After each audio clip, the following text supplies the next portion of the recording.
राधे राधे बच्चों। सुनो इधर, पिछली क्लास तक हमने जो अध्याय 1 है चैप्टर फर्स्ट वो कंप्लीट हो गया। आज अपन नया अध्याय चैप्टर नंबर 2 और उसका नाम क्या है, बहुपद, उसको स्टार्ट करेंगे। तो टॉपिक डाल लो चैप्टर नंबर 2 और उसका नाम क्या लिखोगे, बहुपद। टॉपिक डाल लो ये अध्याय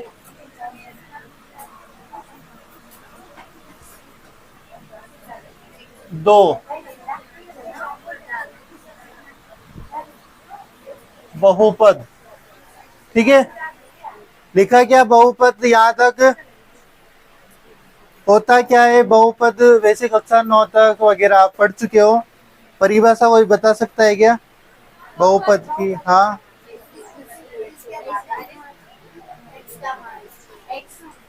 एक्स का मान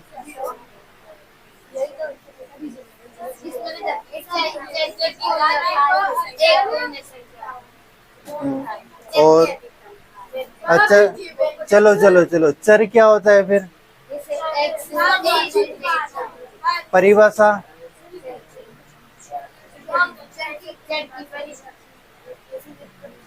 चर की परिभाषा कोई बताएगा मेरे को?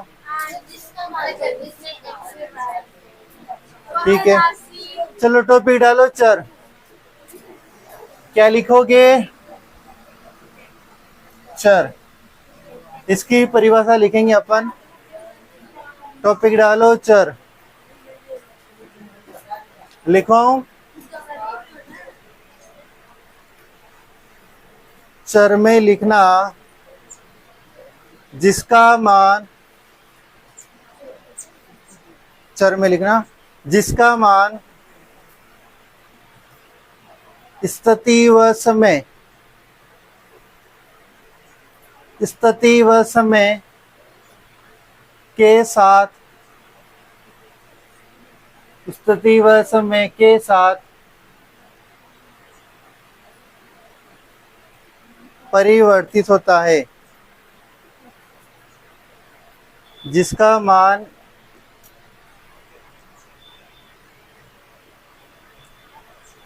स्थिति व समय के साथ क्या होता है, परिवर्तित होता है।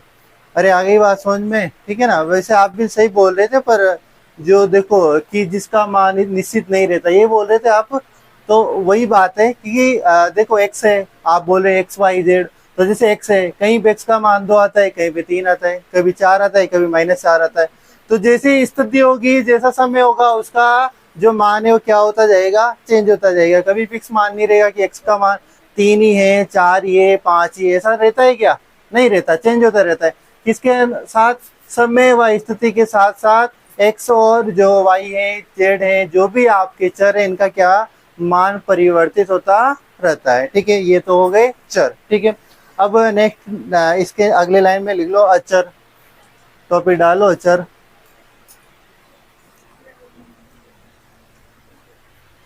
अचर लिखो इसमें, इसमें क्या आ जाएगी परिभाषा की? स्थिति व समय के साथ परिवर्तित नहीं होता। लिखो इसमें जिसका मान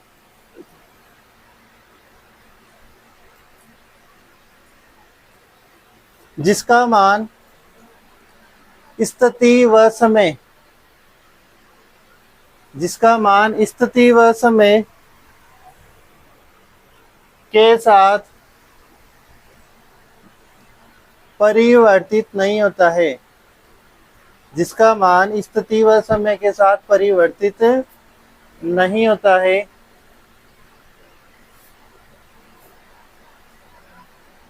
हाँ सब फेर कॉपी में लिख रहे हैं, अधिकतर तो धीरे लिखो मतलब। हाँ चलो, कहाँ तक लिखा आपने? नहीं होता है, अचर राशि कहलाती है।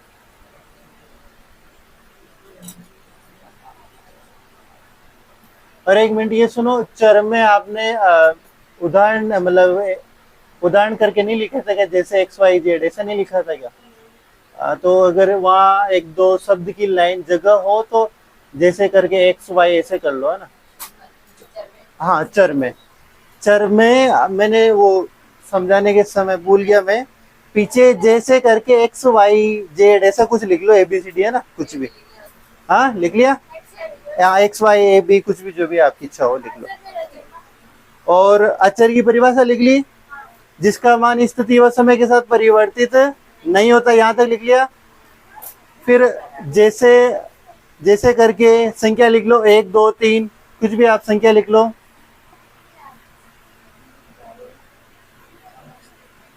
लिख लिया यहां तक। अब इधर सुनो, लिख ले, यहाँ लिखने के बाद इधर सुनो।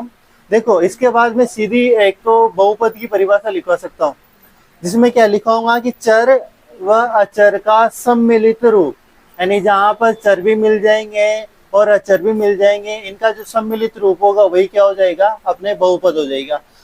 परंतु तुम्हारे अभी एक शब्द आया था बीजे व्यंजक। सर अभी बीजे व्यंजक क्या होता है, ये भी आया था, तो इसको क्या लिखा फिर, ये क्या होता है?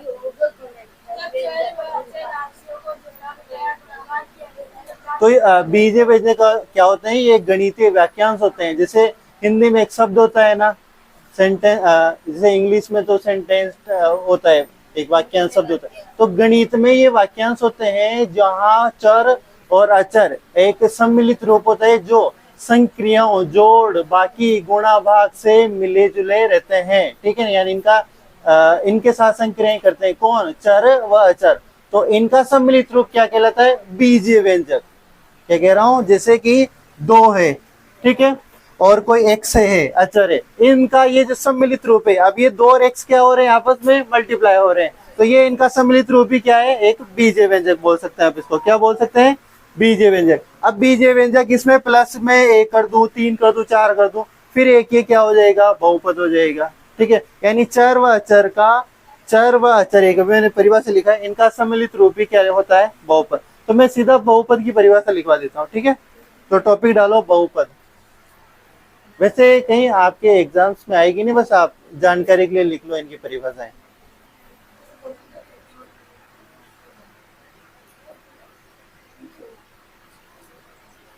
क्या हुआ, पेन नहीं चल रहा है क्या? बहुपद में लिखना चर व अचर संख्याओं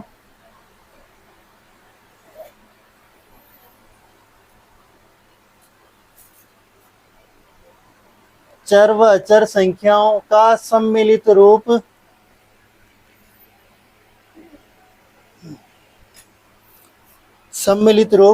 बहुपद कहलाता है।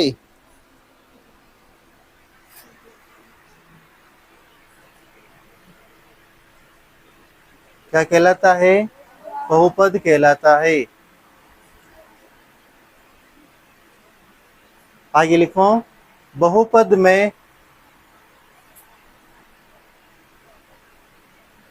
कहलाता है, बहुपद में सदैव चर की घात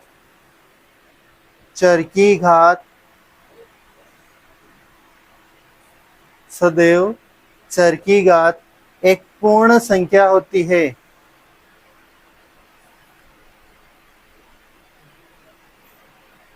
चर की घात एक पूर्ण संख्या होती है। यहाँ तक लिख लिया, आगे लिखना इसी में, इसी परिभाषा के साथ आगे लिखते रहना। चर की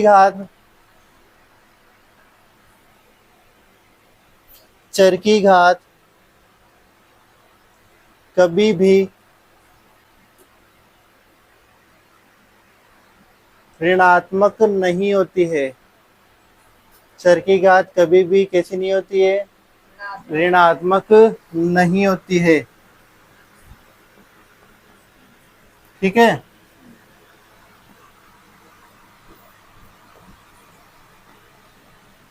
जैसे ये उदाहरण लिख लो, जो भी मैं लिखा हूं इनको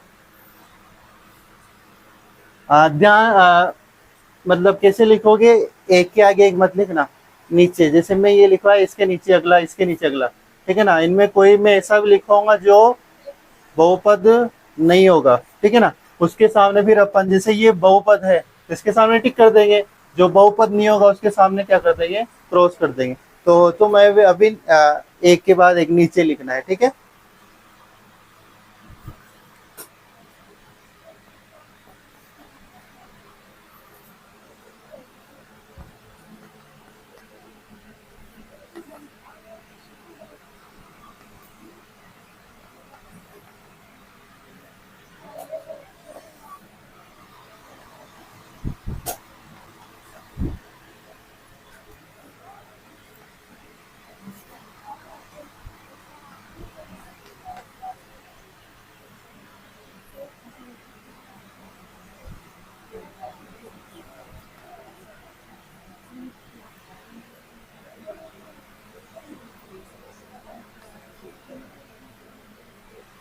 ठीक है, इनको उदाहरण, ये उदाहरण लिख लो, ठीक है। और देखिए आपको कौन कौन से इनमें, अच्छा एक और लिख लो, ऐसा करो।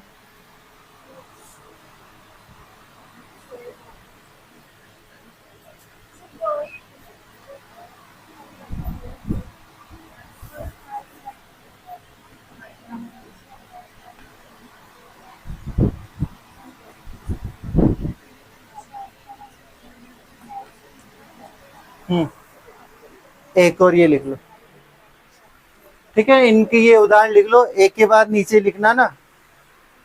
अब इनमें कौन से बहुपद हैं और कौन से नहीं है, सुरेश बातें मत कर।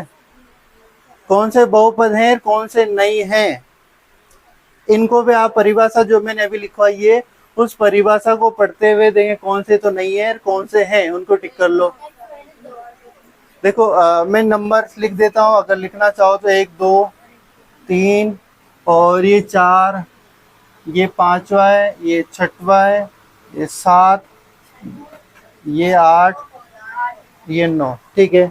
चलो एक मिनट, सभी बाद में लिख लेना, एक बार यहाँ देख लो। पहले नंबर का बहुपद है क्या, सभी बोल दो।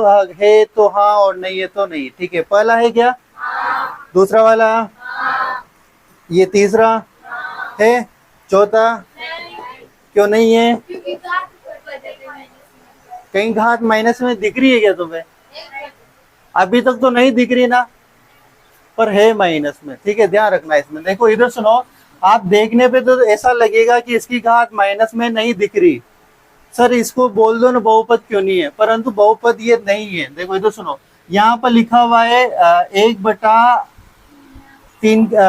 3 इंटू एक्स की घात 3। जैसे ये एक्स की घात जैसे ऊपर लिखोगे इसको, चलो ऐसे ऐसा लिखा हुआ है ये, तो ये जैसे ये ऊपर जाएगा तो इस एक्स की घात कैसी हो जाएगी, माइनस में हो जाएगी। आगे क्या आएंगे 3, जैसे ही इसको मैं ऊपर करूंगा तो ये जो घात है किसकी हो जाएगी, नेगेटिव हो जाएगी। आपने 8वीं में पढ़ा होगा ऐसे वहां पर, ठीक है ना। जैसे नीचे कोई अचर पद होता था, अचर पद होता उसको ऊपर लेते माइनस, या ऊपर अगर कोई माइनस घात होती थी उसको नीचे लाते तो कैसी हो जाती थी इसकी घात, धनात्मक। तो वही चीज है यहाँ पे। तो अगर ये धनात्मक घात है, इस घात को अगर मैं ऊपर ले जाऊंगा इस पूरे पद को, तो कैसी घात हो जाएगी, माइनस में, और माइनस वाली घात का बहुपद नहीं होता है, ठीक है। तो ये भी इसके आगे क्रॉस का चिन्ह लगा लो, ये बहुपद नहीं है। इसके बाद ये वाला, ये भी नहीं होगा ना, क्योंकि माइनस यहाँ प्लस की घात है, ऊपर जाएगा तो ये भी कैसी घात हो जाएगी, माइनस वाली, तो ये भी बहुपद नहीं है, ये था बहुपद, ठीक है ना। ये वाला, इसमें ऑलरेडी देखो माइनस घात है तो ये भी बहुपद नहीं है, ठीक है। ये क्या बहुपद है क्या, बहुपद है, परंतु मैं आपसे पूछा ये कौन सा बहुपद है। हाँ आया था, बोलो शब्द बोलो, रेखिक बहुपद है, ठीक है। कौन सा बहुपद है, रेखिक बहु, अभी लिखाऊंगा परिभाषा। ये कौन सा ये बहुपद है कि नहीं है, पहले तो बताओ। अरे बहुपद है ये, पर अचर बहुपद है। जैसे आपने ये बहुपद बोला पर इसका एक स्पेसिफिक नाम बोला आपने, कौन सा, रेखिक बहुपद, तो ये भी बहुपद है, पर ये अचर बहुपद है। अचर बहुपद मतलब यहाँ पर कोई चर है और उसकी घात क्या है, 0 है। कोई चर है और उसकी घात क्या है, 0 है, यानी एक्स की घात 0 का मान कितना हुआ, 1 हुआ, और 1 2 से मल्टीप्लाई होगा तो कितना है, वो 2 है। यानी ये बहुपद तो है पर कौन सा बहुपद है, अचर। ये बहुपद तो है पर ये कौन सा बहुपद है, रेखिक बहुपद। ये बहुपद तो है पर ये कौन सा बहुपद है, द्विघात बहुपद। आ जाइए बात समझ में। जैसे बहुपद के बारे में आगे लिखेंगे, ये है रेखिक बहुपद, ठीक है, ये उतार लो। ये भी बहुपद है, ये भी बहुपद है, यहाँ तक ये सब उदाहरण उतारो। यहाँ तक उतार लिया, लास्ट में वो शून्य बहुपद का लिख लेना। अचर बहुपद ये रेखिक बहुपदों में अभी लिखवा ही दूंगा, ठीक है। टॉपिक डालो बहुपद की घात, टॉपिक डालो बहुपद की घात।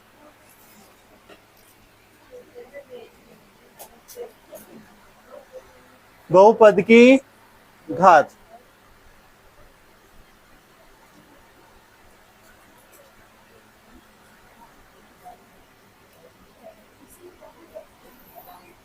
लिखो इसमें, अरे बहुपद की घात में लिखो, लिखना इसमें चर पद की, पीछे बात नहीं, चर पद की अधिकतम घात, चर पद की अधिकतम घात, चर पद की अधिकतम घात को, अधिकतम घात को बहुपद की घात कहते हैं। चर पद की अधिकतम घात को बहुपद की घात कहते हैं। आ जाएगी बात समझ में यहाँ तक?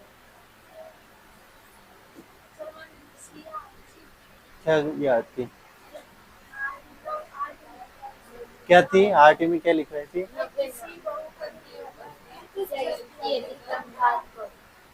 वही तो लिखवाई मैंने आगे बहुपद नहीं लिखवाया मैंने, भाई ये लंबा पड़ जाएगा, नहीं मैं तो वो लिखवा सकता किसी बहुपद में चर की अधिकतम घात, बस मैंने बहुपद को बस लास्ट में सब लिखवा दिया, कोई बात नहीं।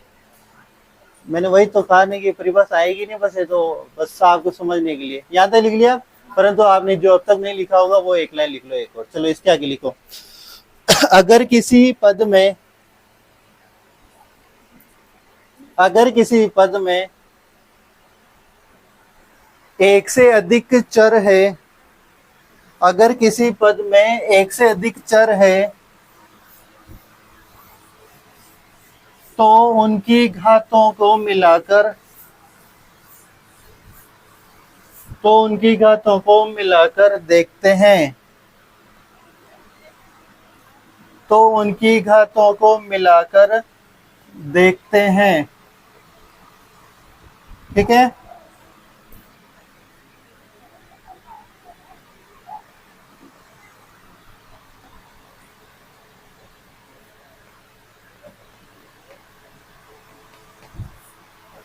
ठीक है, ये वाली लाइन लिखी थी क्या पहले, कभी तुमने पढ़ी थी क्या नीचे वाली जो भी मैंने लिखा है?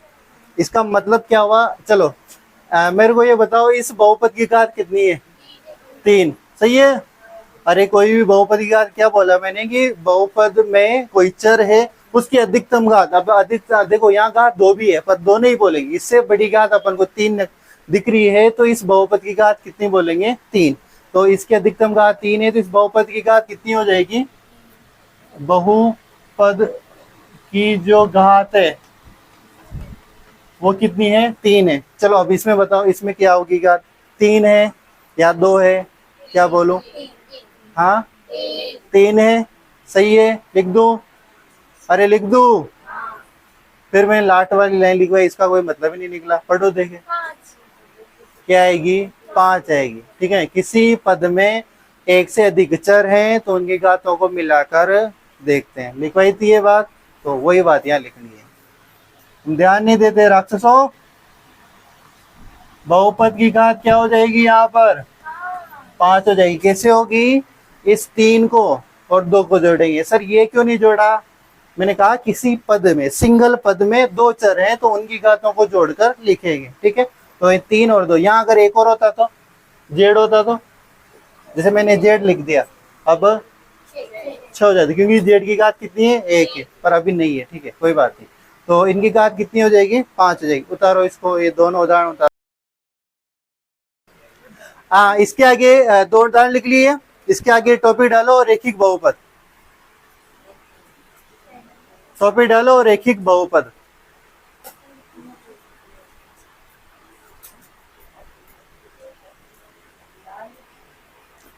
लिखो इसमें, टॉपिक डालो रेखिक बहुपद। इसमें लिखना वह बहुपद वह बहुपद जिसमें चर की घात, वह बहुपद जिसमें चर की घात एक हो। चर की घात क्या हो? एक हो। वह बहुपद जिसमें चर की घात क्या हो? एक हो, रैखिक बहुपद कहलाता है। अब यहाँ पर उदाहरण कौन सा लिखोगे? वो मैंने बहुत सारे उदाहरण लिखवाए थे ना, उनमें से जो रैखिक बहुपद तुम्हें दिख रहा है ना, वो उठा के यहाँ रख दो, या फिर मैं लिखूं? ठीक है, तुम पहचान पाते हो क्या? अरे ऐसा बहुपद उठाना है जहां पर कोई चर है ना, उसकी घात क्या दिख रही हो आपको? एक दिख रही हो। जैसे कि मैंने लिखवाया था वहां पे शायद 5x, ये लिखवाया था। ठीक है, और कोई भी लिख सकते हो, जैसे 2x, ये वाला लिख सकते हो। मतलब कुल मिला के जो भी आपको चर नजर आ रहा है, एक्स वाई जेड कुछ भी नजर आ रहा है, उसमें अगर उसकी घात एक है तो फिर वो कौन सा बहुपद है? रैखिक बहुपद। उदाहरण के रूप में जैसे करके ऐसा इसको लिख लो। लिख लिया यहाँ तक? और ये उदाहरण लिख लिया? चलो ठीक। नेक्स्ट टॉपिक क्या डालोगे? द्विघात बहुपद। द्विघात बहुपद टॉपिक डालोगे, द्विघात बहुपद।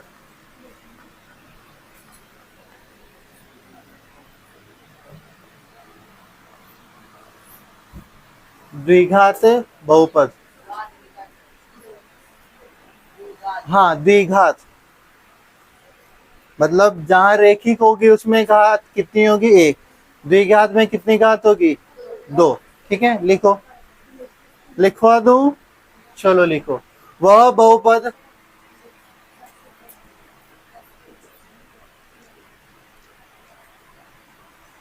द्विघात बहुपद में लिखना, वह बहुपद जिसमें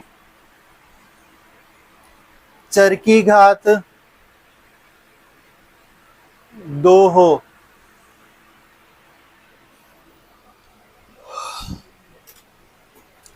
चर की घात क्या हो? दो हो, द्विघात बहुपद कहलाता है। अच्छा, ये बात समझ में यहाँ तक? अब इधर सुनो, अब मैं त्रिघात की परिभाषा नहीं लिखवा रहा, ठीक है ना। अब त्रिघात मतलब जिसमें बहुपद की घात कितनी हो? तीन हो जाएगी। दो घात हो तो मतलब कौन सा बहुपद? द्विघात बहुपद। और घात एक हो तो रैखिक बहुपद। आ जाएगी बात समझ में? ठीक है। और घात, किसी बहुपद की घात कैसे देखते हैं वो मैंने आपको बता ही दिया। ठीक है, यहाँ तक किसी की दिक्कत है क्या? अरे नहीं है। चार घात तो बस चार घात का बहुपद बोलेंगे उसको। ठीक है, चार घात का बहुपद। ठीक है, पांच घात हो तो पांच घात का बहुपद। ठीक है, त्रिघात तक बोल देते हैं कि त्रिघात बहुपद। ठीक है, आ जाइए बात समझ में यहाँ तक? किसी को और कुछ पूछना हो? नहीं? हाँ, बहुघाती कह दो आप। ठीक है, तीन से अधिक है आप बहुघाती बोल दो। और कुछ नहीं? चलो नेक्स्ट टॉपिक डालो, शून्यांक। शून्यांक,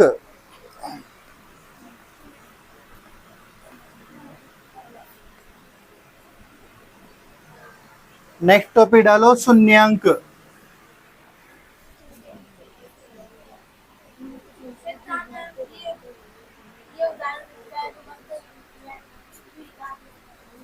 द्विघात बहुपद में कोई से भी द्विघात समीकरण लिख देते, मतलब सॉरी बहुपद लिख देते। शून्यांक में लिखो? अरे लिखवा दो शून्यांक में। लिखो इसमें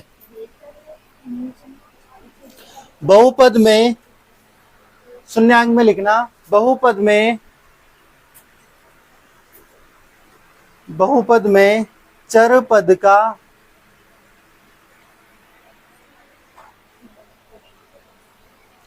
चर पद का बहुपद में चर पद का चर पद का वह मान, चर पद का वह मान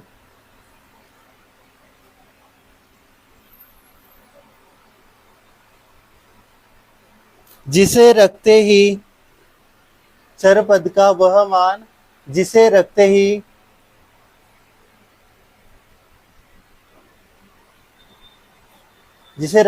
बहुपद का मान शून्य हो जाए। चर पद का वह मान जिसे रखते ही बहुपद का मान शून्य हो जाए।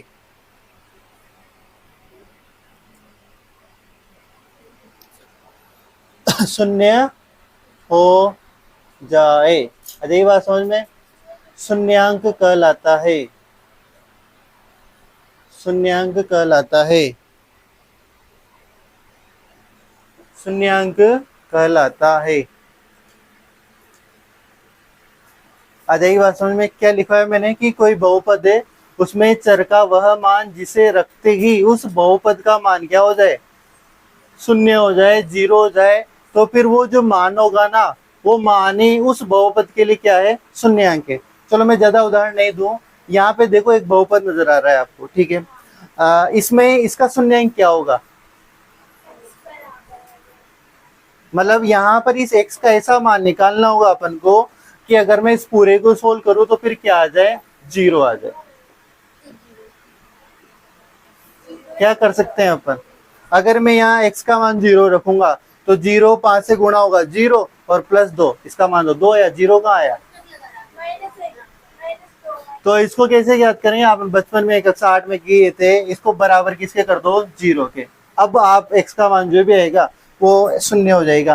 तो देखो ये दो इधर जाएंगे तो किसका हो जाएगा, माइनस का, और इधर क्या बचा 5x, x का मान कितना हो जाएगा, माइनस के 2/5, यानी इस x का मान जो, यानी इस बहुपद के लिए शून्यांक का मान कितना हो गया, माइनस के 2/5। अब इस x स्थान पे इस मान को रख के देख लो, जीरो आ जाएगा इसका मान, करके देखते हैं। देखो ये 5 लिखा मैंने, x का मान कितना रखूं मैं, माइनस के 2/5, ठीक है। और फिर क्या आ रहा है, प्लस के 2, अरे ये आ रहा है।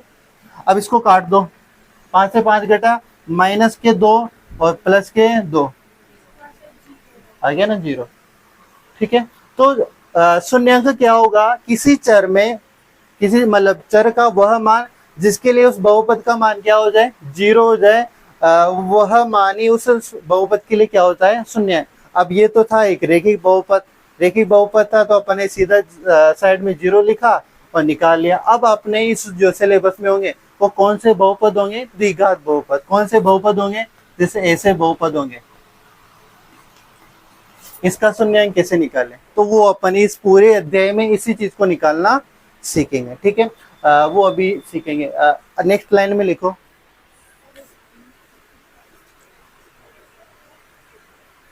ये लाइन लिखना और मैं इसको समझना, फिर मैं सीधा आपसे एक क्वेश्चन पूछूंगा, ठीक है ना। यहाँ पे जो भी बहुपद लिखे हुए हैं, शून्य अंकों की संख्या, नेक्स्ट लाइन में लिखना, हाँ अगली लाइन में लिखना, उसी में जहाँ टॉपिक डल रहा था उसी में अगली लाइन में लिखना, शून्य अंकों की संख्या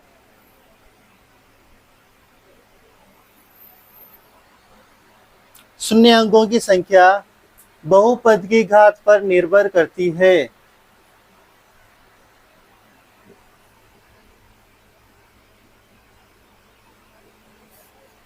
शून्य अंकों की संख्या बहुपद की घात पर निर्भर करती है। यहां तक लिखा, जितने घात का बहुपद, इसमें आगे लिखना, जितने घात का बहुपद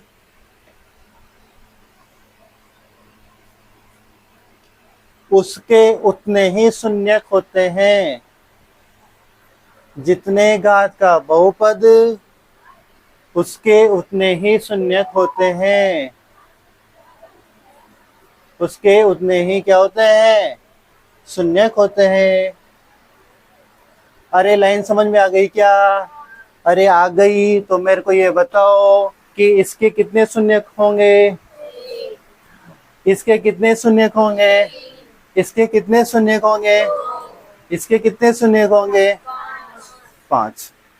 आई बात समझ में, यानी किसी बहुपद की घात जितनी है उसके उतने ही शून्य। जैसे अभी इसकी घात कितनी थी, एक, यानी रेखिक बहुपद की घात एक है, इसकी घात एक है, तो इसका शून्य भी कितना निकल के आया, एक। कितना निकल के आया था, -2/5। अब ये एक बहुपद है, इसकी घात कितनी है, 2 है, तो फिर इसके शून्य भी कितने निकल कर आएंगे, 2। यानी अपन इस पूरे अध्याय में ऐसे द्विघात बहुपद पढ़ेंगे और उनके हमेशा कितने शून्य निकल कर आएंगे, 2 शून्य निकल गए। कभी कभी ऐसा होगा कि दोनों शून्य एक जैसे आ जाए, कभी ऐसा आ जाए कि एक शून्य तो 0 आ जाए, एक शून्य कोई अलग संख्या आ जाए। मतलब कुल मिला के कभी भिन्न आ जाएंगे, कभी सेम आ जाएंगे, मतलब कुल मिला के।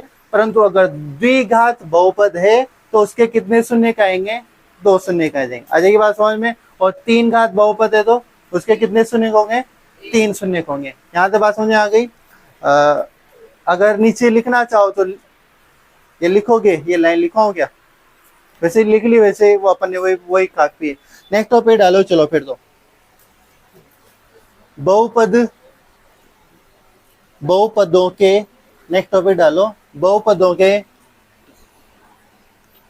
शून्यकों, बहुपदों के शून्यकों का, बहुपदों के शून्यकों का ज्यामितीय अर्थ, ज्यामिति, ज्योमेट्री,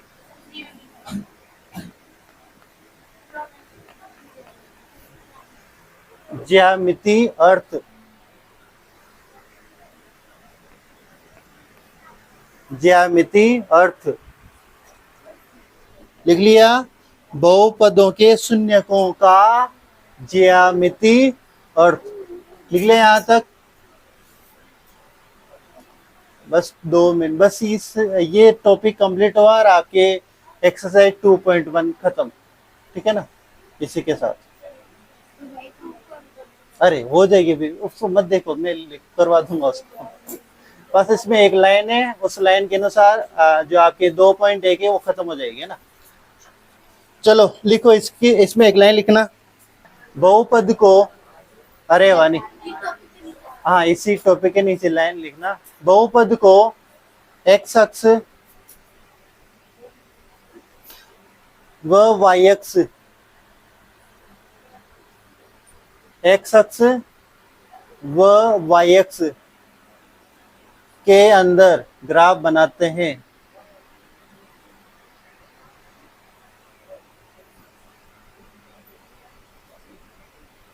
के अंदर क्या बनाते हैं, ग्राफ बना। ग्राफ जानते हो ना, एक्स अक्ष होता है, वाई अक्ष होता है, ठीक है ना, पढ़ा होगा आपने ग्राफ।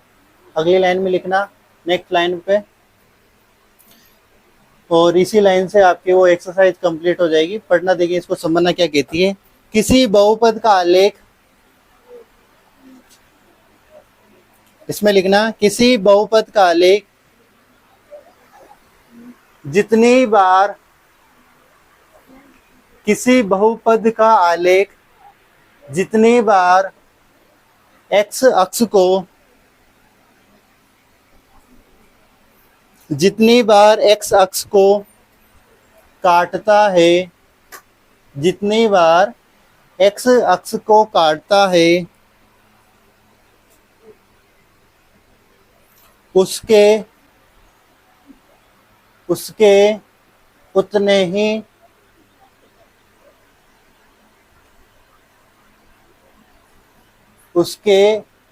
ही शून्यक होते हैं।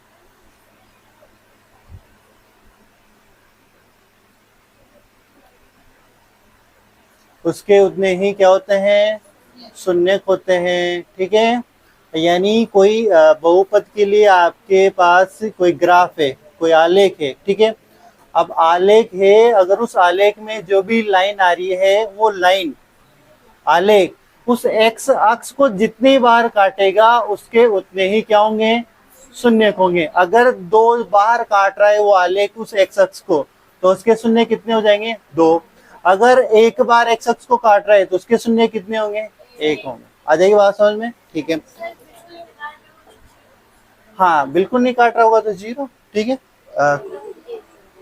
नेक्स्ट लाइन में लिखना, अरे नेक्स्ट लाइन में लिखना, ये वैसे बात कंप्लीट हो गई, परंतु कुछ एक, जैसे रेखिक बहुपद है, रेखिक बहुपद, तो उसका ग्राफ हमेशा कैसा प्राप्त होता है? तुमसे पूछ ले रेखिक बहुपद है, उसका ग्राफ कैसा प्राप्त होगा? एक सीधी रेखा प्राप्त होगी, ठीक है ना। उसमें घात कितनी होती है? एक घात होती है। तो एक घात है तो उसका शून्य कितना होगा? एक। एक शून्य को होगा तो एक्स अक्ष को कितनी बार काटेगा? एक बार। अगर एक बार ही काटेगा तो फिर उसका जो बहुपद है, उसका जो ड्रॉ है वो कैसा आएगी? एकदम सीधी लाइन आ जाएगी, ठीक है। ये बात लिख लें। अब तुमसे पूछ ले कि द्विघात बहुपद है, उसका ग्राफ कैसा आएगा? तो उसको क्या बोलते हैं? परवलय। क्या बोलते हैं? परवलय। तो ये दो लाइनें, इनको लिख लेते हैं ना, ठीक है। लिखो, नेक्स्ट लाइन में लिखना, रेखिक बहुपद का आलेख, रेखिक बहुपद का आलेख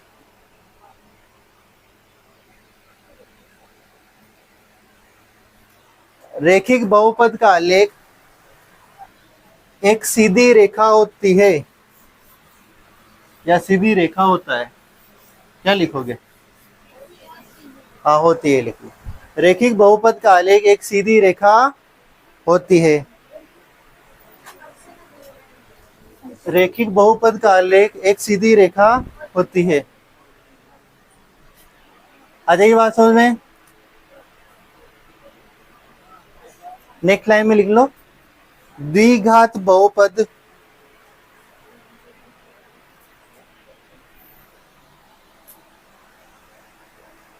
द्विघात बहुपद का आलेख, द्विघात बहुपद का आलेख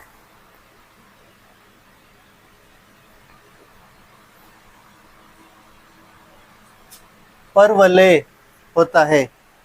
द्विघात बहुपद का आलेख परवलय होता है। अब ये परवलय कैसा होता है देखा है क्या?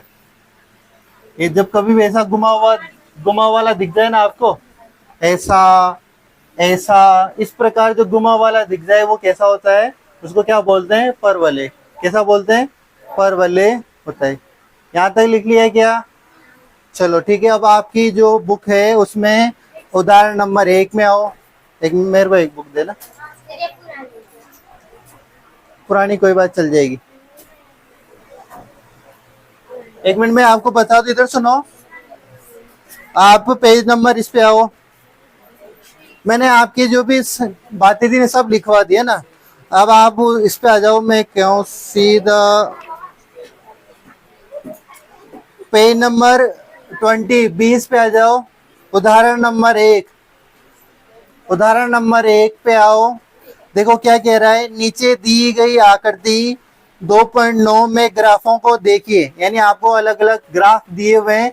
ऐसा एग्जाम में भी क्वेश्चन आ जाता है, एक छोटा सा साइड में ग्राफ लिख देता है वगैरह। देखो क्या कह रहा है, ग्राफों को देखिए। प्रत्येक आकृति y बराबर p ऑफ x, जहां p ऑफ x एक बहुपद है, का ग्राफ है। यानी x के रूप में बहुपद है, ठीक है। यहाँ पर ग्राफों से प्रत्येक के लिए p ऑफ x के शून्यकों की संख्या ज्ञात कीजिए। यानी इन ग्राफों को आपको देखना है और शून्यकों की संख्या बतानी है। शून्यक निकालने नहीं है आपको, शून्यकों क्या बतानी है? संख्या। क्या देकर? ग्राफ देकर। अब ग्राफ देकर शून्यकों की संख्या कैसे बताओगे? मैंने अभी एक लाइन लिखवाई थी। क्या लिखवाई थी कि कोई भी ग्राफ है, उसमें कोई लाइन है, वो जितनी बार एक्स अक्ष को टच कर रही है उसके उतने ही शून्य। अब पहले ग्राफ को देखो, आप दिख गया आपका वो पहला ग्राफ, उसमें वो लाइन है, वो एक्स अक्ष को कितनी बार टच कर रही है? कितनी बार टच कर रही है? एक बार। यानी इस ग्राफ का जो शून्य होगा वो कितना होगा? एक होगा। इसके शून्य कितने होंगे? एक। सेकंड को देखो, कितनी बार टच कर रही है? 2 बार। तो इसके शून्य कितने हो जाएंगे? 2 हो जाएंगे। थर्ड को देखो, 3 बार टच कर रही है उस एक्स अक्ष को। अरे 3 बार टच कर रही है ना। तो ये इस प्रकार, बहुत सौ के पास किताब नहीं है, वो इस प्रकार देख लो। देखो इस प्रकार ग्राफ बना हुआ है, उसमें कोई लाइन है, जैसे यहाँ और इस प्रकार, जैसे 1 2 3, ये 3 बार टच कर रही है इस एक्स अक्ष को। इसी को देखना है। इस वाई अक्ष को कितनी बार टच करे अपन को वो नहीं देखना, इस एक्स अक्ष को कितनी बार टच कर रही है बस ये देखनी है। तो 3 बार टच कर रही है तो इसके शून्य कितने हो जाएंगे? 2, ठीक है। जैसे कोई अब कोई लाइन है, कोई 2 ही बार टच कर रही है तो फिर उसके शून्य कितने होंगे? 2। जैसे पहला ही ग्राफ था ऐसा, वो एक्स अक्ष को कितनी बार टच करी है? एक बार। तो इसका शून्य कितना था? 1। बस ऐसी संख्या बतानी है आपको। इसमें आ जाओ फोर्थ में, कितना हो जाएगा इसका एक, एक्स अक्ष को एक बार टच कर रही है तो इसका एक शून्य को हो जाएगा। फिफ्थ को देखो एक, ठीक है। सिक्स को देखो, देख लेना आप, चार काउंट कर लेना कितनी बार, ठीक है। ये उदाहरण नंबर एक कंप्लीट हो जाएगा। और सेम उदाहरण नंबर की तरह ये एक्सरसाइज 2.1, 2.1 पे आओ। 2.1 को देखो, किसी बहुपद px के लिए y बराबर px का एक ग्राफ नीचे आकृतियां 2.10 में दिया है। प्रत्येक स्थिति में p ऑफ x के शून्यकों की संख्या ज्ञात कीजिए। यानी आपको इन्हीं प्रत्येक स्थितियों में आपको क्या निकालने हैं, इनके शून्यकों की संख्या। पहला ग्राफ देखोगे x अक्ष को एक बार भी टच नहीं कर रहा तो शून्यकों की संख्या 0। तो ये उदाहरण और ये क्वेश्चन कर लोगे क्या? मैं कल से सीधा आगे मतलब नेक्स्ट जो मेरा टॉपिक रहेगा आपके क्या कहूँ मैं, बहुपदों के शून्यकों और गुणांकों में संबंध। तो कल से ये सीधा ये टॉपिक रहेगा अपना, ठीक है।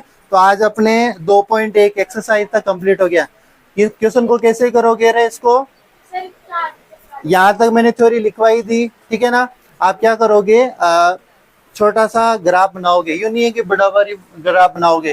क्वेश्चन लिखोगे, साइड में छोटा सा ग्राफ बनाओगे, इस प्रकार एक दो बार ड्रॉ कर दोगे कि कितने बार टच हो रहा है, ठीक है ना। बस उसके अनुसार संख्या अतः बहुपद की घात 2 या 3 इस प्रकार लिख दोगे, कर लोगे, ठीक है। आज के लिए इतना ही काफी है, फिर कल मिलते हैं।